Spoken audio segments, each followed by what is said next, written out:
I'll start with number 2 question here. When it was obvious that DN3 would not survive, was there any thought of rescuing him to raise in captivity for educational purposes? So we certainly have been monitoring DN3 continuously here through the time frame here and watching very closely. So looking back at the photos, I guess early photos, it didn't look like there was that much difference between DN1, 2, and 3.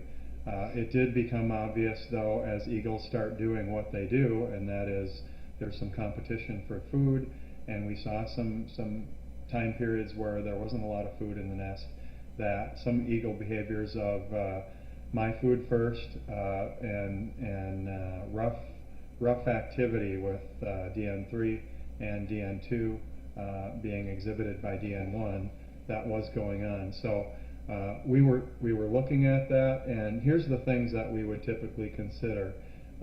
We have a pair of eagles that really have been wild.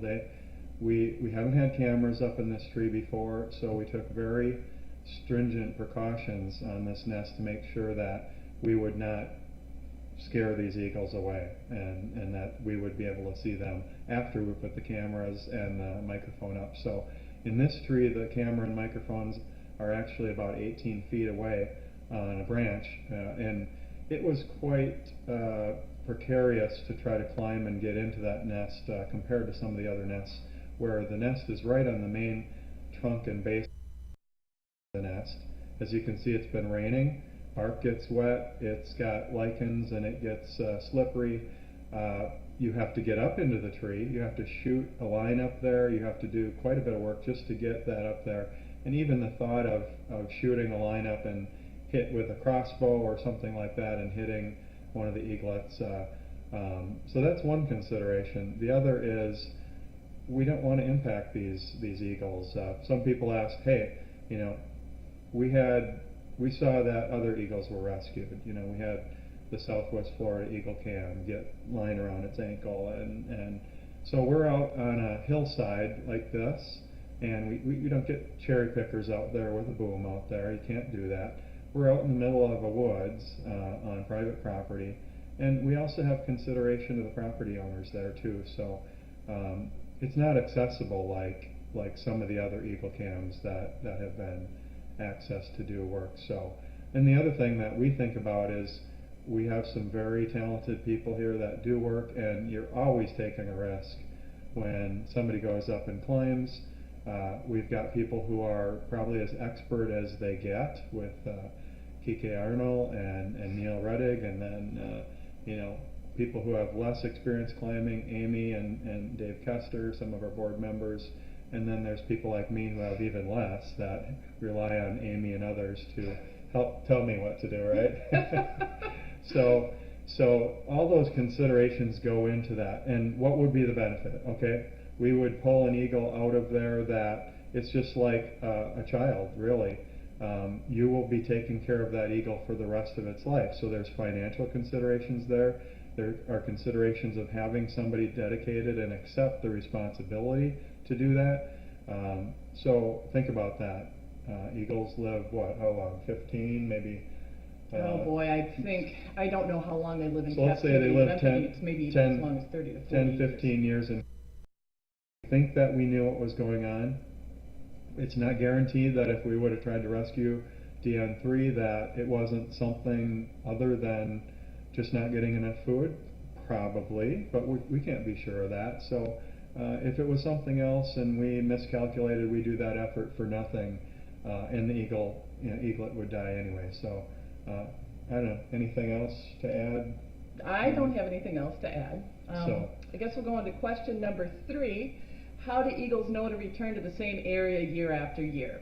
So in research that's been done, and some of it has been done by our friend and board member Brett Mandernack at Eagle Valley, we're finding out that eagles that do migrate tend to have really high fidelity also to their migrating and nesting grounds, or excuse me, their wintering grounds. So if I'm a Canadian eagle, I'm nesting up somewhere in Ontario, and I come down and I winter along the Mississippi River, I'm usually traveling almost the exact same route year after year.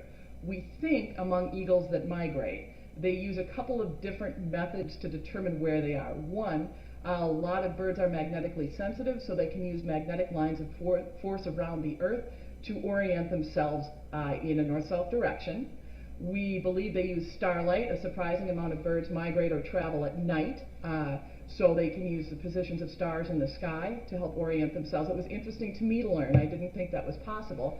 And then they can navigate with land features. If you look at the Mississippi River, for example, it is a very navigable feature. It's clearly seen from the air. It would be an excellent thing to migrate along. So would say any coast, so we have flyways around the coast. So our mountains. So there are all these land features that we don't think of because we don't think of being up in the air to look at, but eagles can see them very clearly, and we believe they use them to navigate as well. So there are three primary methods: visual navigation, starlight for birds that travel at night, and we've seen it occasionally in eagles wearing transmitters, and then magnetic sensory organ in their head that helps them feel lines of force. A little bit suffered from lack of TLC, food, warmth, and injury from number one. It was definitely evident that there was less food delivered to when we call them DN3. We typically don't put names on eagles, but I know this is the Explore audience, so we can refer to it DN3 as a little bit. So a couple things there. We have the behavior that was learned, and that this is the eagle thing. It's for survival. Think about it. The eaglet that is largest, that's oldest, that if you literally the pecking order, if they show and exhibit that behavior to demand food first, what that's going to express in nature is that at least in hard food times that one of the eagles is going to get all the food. That would be the extreme. So if hunting and gathering for food was very scarce and not very successful, at least one of those eaglets is going to survive. So I think the aggressive eagle, and it's probably is usually the older one, the first hatch is probably going to be the one that would survive. So that's something that has been bred into eagles and their behavior for centuries. So we know that that is there. So that's one thing. You could see the behavior of DN3 and DN2 from the aggressive behavior of DN1, and it was conditioned, I believe. It was a habit response, a conditioned response is when mom and dad comes in with food and I want to go partake in that, I am going to get pecked at by DN1. And you could see that both of them, after that time period, the conditioning that they went through, they would stand back. They would maybe try, and then there would be a lunge at them, and then they would stand down, and they would stand back until, I guess, until DN1 would get a full crop, and then we would hope that DN3 would get filled, and DN2 would get filled, and then be go into a food coma, if you want to call it that, or that's a fine term. or topple over because they were too top heavy, and then DN3 would get some food. So that was definitely something that we saw. So the behavior that they learned, the pecking order, if you want to call it that, for available food, and then the amount of food that's there, those were things that did affect that.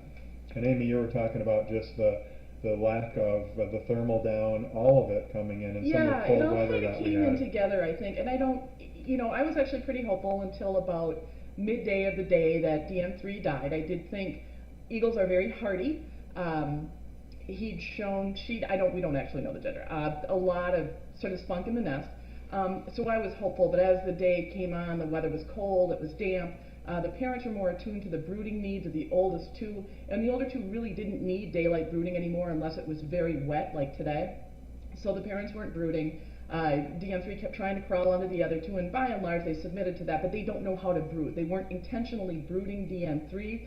They were just providing some warmth as everybody cuddled together. So, I agree with John. It was kind of a combination of all three things. There wasn't any one thing. It was one thing after another. Right. And the first, I guess, we do see a little bit of difference, and that's one of the things that we thought would be very interesting. There's a big differences between these two pair of eagles. One is kind of like the country eagles, and the other is the city eagles. So we got the country eagles have one of the largest nests that we've seen, up to 9 feet in diameter in one direction of the axis of the nest, about 7 in the other. And so one of the things that we notice is it looks like the parents aren't right near the eagles quite as much as they are at the original Decorah nest. So we've been seeing some differences in behavior like that. I think people had asked, hey, where did they go? And we've been looking around, and usually when we pan away from the nest, we'll see that a parent is lurking nearby. And they're around, but they are not feeling the need, I guess, to go and sit next to the younger eaglets in the nest. And I don't think that that's a problem for the two now, DN1 and DN2.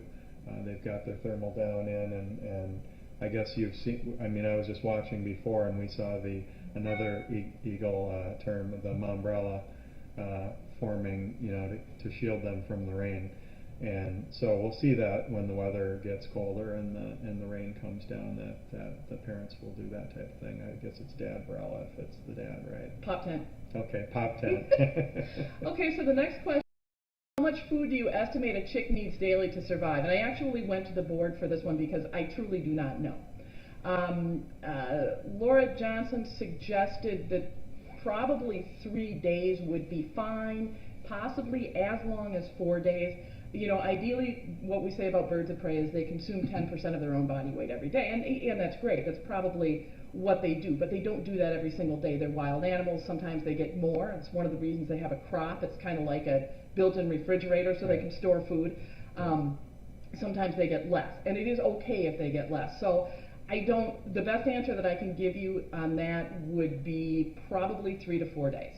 And we did see, again, the 3, although it was submitting and eventually really not trying to eat, it was initially being fed quite well. So while I think hunger is probably, or starvation is probably part of the picture, again, it's just a part. Yeah.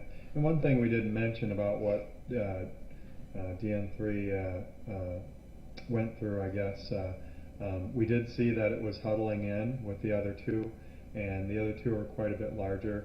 And during sleeping or whatever, the weight of the other eaglet, the larger eaglet on top of DN3 could have been a factor too. Just a little bit of weight on and not as easy to breathe, if you want to call it suffocation or whatever. That could have had something to do with part of the equation there too. So we were wondering about that, if that would happen or could happen in past years too. So which number are we on here? Number 10. Could great horned owls take a juvenile bald eagle who had just fledged, as is being questioned on the Southwest Florida Eagle Cam?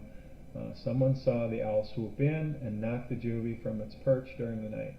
So, well, we know that great horned owls will predate fledgling falcons. I guess I don't have experience watching them do that with eagles. Yeah, I don't think it can be ruled out. It would definitely have to be knocked off its perch because, of course, they're not flying around at the same time of the day. But I can't rule that out. Yeah. So, like I said, we know that historically that was it was a concern in the days of the falcon releases when they're being brought back, and not quite sure about great horned owls and eagles. Okay. Have you ever seen an eaglet as dominant as DNN1? Well, we haven't. I think we mentioned that before, that we haven't seen it at the original Decorah eagle nest. And one thing I should mention about that nest, if you don't know that much about it, it is probably one of the most selectively picked eagle nests, I think, that any eagle would ever pick. And if you were if you're an eagle and you're out shopping for a home, I don't think you could find a better place to set up your nest than right next to a fish hatchery, DNR fish hatchery. So there's usually not a thought of any lack of food in the area. It's easy pickings. There's other, there's rabbits, there's squirrels, there's other things there near parks and things. So that's one thing that is quite a bit different between the Decorah North nest and the original Decorah eagle nest. In regards to bald eagles, is it considered scientifically taboo to apply human emotions to them? I've noticed the anthropomorphic observations have been made quite often. Boy, I guess we know, and people have done a lot of studies about animals and what they do know and what they don't know and what they can do.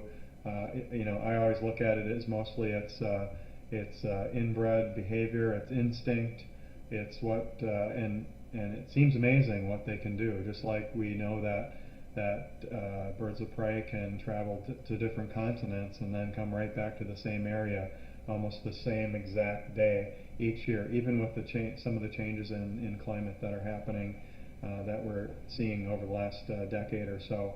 It seems like they still show up at the same time of year, and they've got that ability to geographically locate and hone in where they're going. So many aspects of what they do are amazing.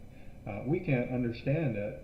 Researchers try to figure that out, and I know Amy mentioned some things about their ability to align with different factors of their surroundings. But as far as cognitive abilities and thinking and feeling cognitively, feeling pain and things like that, it's only just a jerk reaction of an animal like that. So I guess I'm going to give you a little different opinion than John, but I am going to preface this. This is something that gets argued about a lot. It is far from settled. When Jane Goodall started her work with chimpanzees, you would never ever give an animal a name, and considering that an animal could possibly have an emotion was as unscientific as you could get. Just turn in your PhD badge and get out of here. Now, Frans der Waal, who's a great primatologist, just did a book on animal emotion, and in listening to him talk, what he'll say is that yes, animals do have emotions. However, we make a mistake when we think they have the same emotions that we do all of the time. So personally, I think that we see some emotion there, because I don't believe they're emotionless, but they don't have the same emotions or the same behaviors that we do. If we had a child die, for example, we would not then take the child apart and feed it to our other children. That would never happen, but we see it in eagle nests. That's not bad, it's just the way they live. Similarly, well, I believe that they're attached to and bonded with their children to some degree when they're in the nest. I don't know what it feels like to have the fishhook call of dispersal pulling at my mind, taking me from everything I've known. I think that must be fascinating. I would love to know what that feels like, but I don't. So, is it scientifically wrong to ascribe any emotion at all? It's been considered so for a long time, but that's starting to change. Do we ascribe them our thoughts and our emotions and our ways of life? No, because then we devalue theirs.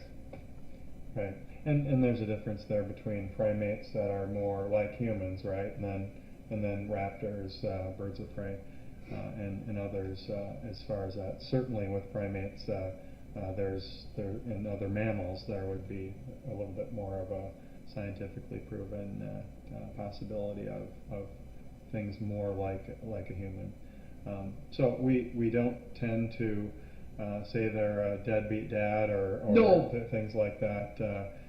Those are things that people might try to connect something like that and say, I don't see him here, I think that he should be feeding them, he should know better and know that he needs to do that, but there is obviously no connection for anything like that, and that's what we try to help remind people. We know that people don't have the same experience that we do in looking at these creatures and these amazing raptors, eagles in this case. So the best we can do is educate, right? That's what one of our prime missions is, with the education of school children and other people that watch these for pleasure and really just to get connected with nature and watch what's going on. So I think it can do a disservice to them and maybe it's more of a problem for the person who's projecting the human tendencies onto an animal like that. That's not what they're experiencing and going through. So that's why we want to try to make sure that people don't make that mistake. So, but it happens. Yeah, it does. And the deadbeat dad actually was a very good comparison in a case where we're projecting our lives onto their lives. So that was a good example.